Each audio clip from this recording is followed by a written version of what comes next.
दोस्तों, चाणक्य नीति में अनेक ऐसी बातें बताई गई हैं जो न सिर्फ हमें लाइफ मैनेजमेंट के सूत्र सिखाती है, बल्कि यह भी बताती है कि हमें कैसे लोगों से संपर्क रखना चाहिए और कैसे से नहीं। चाणक्य नीति हमें जीवन से जुड़ी अनेक गुप्त बातों से अवगत कराती है। ये बातें हमारे लिए जानना बहुत ही जरूरी है। दोस्तों, वर्तमान समय में देखा जाए तो पत्नी, मित्र व नौकर हमारे परम सहयोगी होते हैं तथा स्वयं का घर होने पर हम शांति का अनुभव करते हैं। चाणक्य नीति में इन सभी के बारे में बताया है कि मनमानी करने वाली पत्नी, दुष्ट मित्र, वाद विवाद करने वाला नौकर तथा जिस घर में सांप रहता है वहाँ निवास करना साक्षात मृत्यु के ही समान है। जानिए ये सब किस प्रकार हमारे लिए घातक साबित हो सकते हैं। दोस्तों, हिंदू धर्म में पत्नी को बहुत ही सम्माननीय माना गया है। पत्नी के साथ दुर्व्यवहार करने के बारे में सोचना भी गलत है। पत्नी को अर्धांगिनी भी कहा गया है, जिसका अर्थ है शरीर का आधा भाग। लेकिन यदि पत्नी का स्वभाव मनमानी करने वाला है तो वह किसी के भी रूप में आपका नुकसान कर सकती है। दोस्तों, मनमानी से अर्थ है ऐसी पत्नी जो अपने पति से इच्छा के विरुद्ध कार्य करती है तथा अन्य पुरुषों से भी आसक्ति रखती है।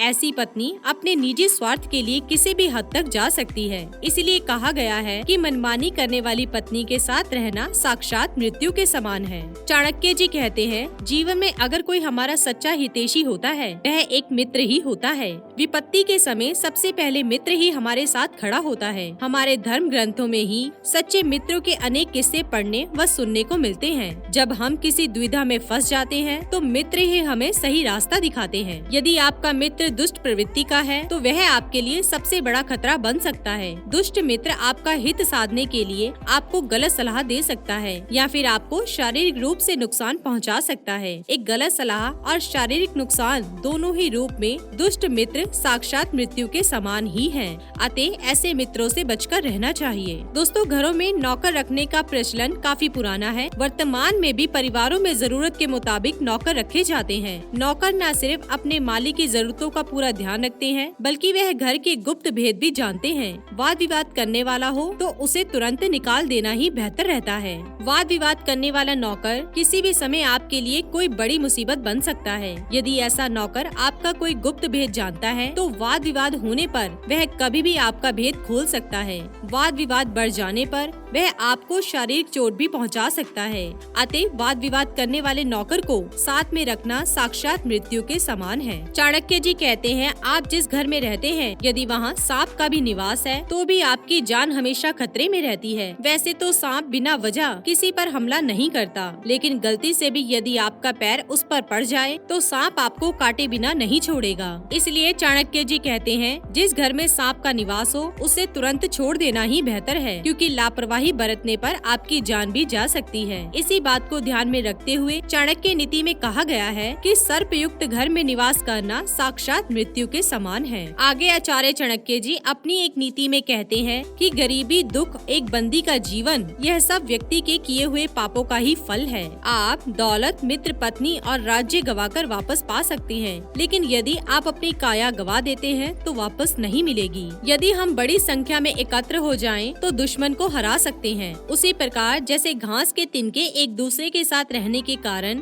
भारी बारिश में भी क्षय नहीं होते। पानी पर तेल, एक कमीने आदमी को बताया हुआ राज, एक लायक व्यक्ति को दिया हुआ दान और एक बुद्धिमान व्यक्ति को पढ़ाया हुआ शास्त्रों का ज्ञान अपने स्वभाव के कारण तेजी से फैलते हैं। चाणक्य जी कहते हैं, वो जो हमारे मन में रहते हमारे निकट है, हो सकता है कि वास्तव में वह हमसे दूर हो, लेकिन वह व्यक्ति जो हमारे निकट है लेकिन हमारे मन में नहीं है वह हमसे बहुत दूर है। यदि हम किसी से कुछ पाना चाहते हैं तो उससे ऐसे शब्द बोलें जिससे वह प्रसन्न हो जाए। उसी प्रकार जैसे एक शिकारी मधुर गीत गाता है जब वह हिरन पर बाण चलाना चाहता है। चाणक्य जी कहते हैं, जो व्यक्ति राजा से, अग्नि से, धर्म गुरु से और स्त्री से बहुत परिचय बढ़ाता है वह विनाश को प्राप्त होता है। जो व्यक्ति इनसे पूर्ण रूप से अलिप्त रहता है उसे अपना भला करने का कोई अवसर नहीं मिलता। इसीलिए इनसे सुरक्षित अंतर रखकर संबंध रखना चाहिए। चाणक्य जी कहते हैं, एक ही वस्तु देखने वालों की योग्यता के अनुरूप बिलक बिलक दिखती है। तप करने वालों में वस्तु को देखकर कोई कामना नहीं जागती।